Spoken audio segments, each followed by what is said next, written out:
Welcome to வெஞ்சனம் சமையல். இன்றைக்கி நம்ம பார்க்க போகிற ரெசிபி சீரக சம்பா அரிசியில் சிக்கன் பிரியாணி எப்படி செய்யலாங்கிறத தான் பார்க்க போகிறோம். வாங்க வீடியோக்குள்ளே போகலாம். இப்போ அடுப்பை பற்ற வச்சு குக்கர் வச்சு அதில் 100 கிராம் எண்ணெய் சேர்த்துக்கோங்க.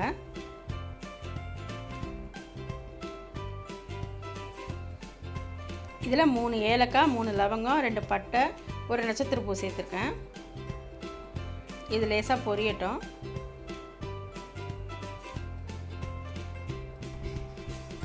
இப்போ இதில் 2 பெரிய வெங்காயம் நீளமாக கட் பண்ணி வச்சுருக்கேன், அதையும் இதில் சேர்த்துக்கலாம். இப்போ இதில் லைட்டாக கோல்டன் கலர் வரணும், அது வரைக்கும் வதக்கிக்கோங்க. இதில் 2 கல்பாசியும் சேர்த்துக்கோங்க, நல்லா வாசனையாக இருக்கும்.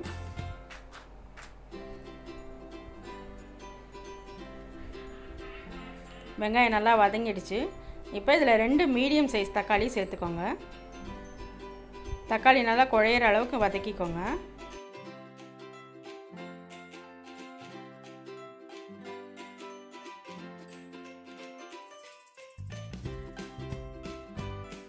வெங்காயம் தக்காளி எல்லாம் நல்லா வதங்கிடுச்சுங்க. இப்போ இதில் 1 கைப்பிடி புதினா சேர்த்துக்கலாம். அதில் பாதி கொத்தமல்லி சேர்த்துக்கோங்க. இதையும் நல்லா வதக்கிக்கலாம், 1 நிமிஷம் நல்லா வதக்கிடுங்க. இப்போ தக்காளி, வெங்காயம், புதினா, கொத்தமல்லி எல்லாம் நல்லா வதங்கிடுச்சு. இதில் 1 ஸ்பூன் தனி மிளகாய் தூள், 1 ஸ்பூன் கரம் மசாலா சேர்த்து நல்லா வதக்கிடுங்க. பச்சை வாசனை போகிற அளவுக்கு நல்லா வதக்கிடணும். இதில் ஒரு 50 கிராம் தயிரும் சேர்த்துக்கோங்க, அதையும் நல்லா வதக்கிக்கலாம்.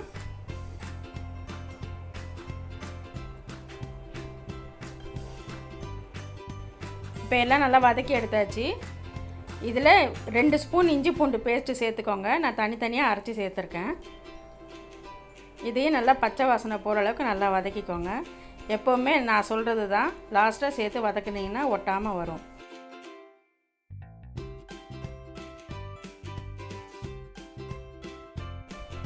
இந்த கிண்ணத்தில் 1 கிண்ணம் அரிசி எடுத்திருக்கேன். இதில் 1.5 கிண்ணம் தண்ணி சேர்த்துக்கோங்க. இது சிக்கன் வேக வச்ச தண்ணி எடுத்து வச்சுருக்கேன், அதையும் சேர்த்துக்கலாம். இதில் நல்லா ஒரு வாட்டி கலந்து விட்டுக்கோங்க. இதில் 2 பச்சை மிளகாய் கீரி போட்டுக்கோங்க. இதுக்கு தேவையான அளவு உப்பும் சேர்த்துக்கோங்க. இதெல்லாம் நல்லா கலந்து விட்டுக்கோங்க. இப்போ ஒரு 1/2 எலுமிச்சம்பழம் புழிஞ்சு விட்டுருக்கேன். அதையும் நல்லா கலந்து ஒரு தடவை இதை டேஸ்ட்டு பாருங்கள். உப்பு கொஞ்சம் அதிகமாக இருந்ததுனா தான் பிரியாணிக்கு கரெக்டாக இருக்கும். இப்போ தண்ணி நல்லா கொதிச்சிருச்சு. இப்போ இது அரிசியை சேர்த்துக்கலாம். இது 1/2 கிலோ அரிசி தாங்க எடுத்திருக்கேன் நான். இதையும் நல்லா கலந்து விட்டுக்கோங்க. இப்போ இதில் 1/2 கிலோ சிக்கனை சேர்த்துக்கலாம். இதில் உப்பு, மஞ்சத்தூள், வீட்டு மிளகாய்த்தூள் 2 ஸ்பூன் போட்டு 2 விசில் வச்சு எடுத்துருக்கேன். இதையும் சேர்த்து நல்லா ஒரு தடவை கலந்து விட்டுக்கோங்க. இந்த தண்ணி நல்லா கொதி வரட்டும். பாருங்கள், நல்லா கொதித்து பாதி அளவு தண்ணி சுண்டிடுச்சு. இப்போ மூடி போட்டு சேர்த்துக்கலாம். இப்போ மூடி போட்டு விசில் போட்டுக்கோங்க. 1 விசில் வரணும். இப்போ விசில் வந்துடுச்சு. ப்ரெஷர்லாம் அடங்கிடுச்சு. இப்போ பார்க்கலாம். ரொம்ப நல்லா வந்திருக்குங்க. வாசனையே கமகமன்னு இருக்குது.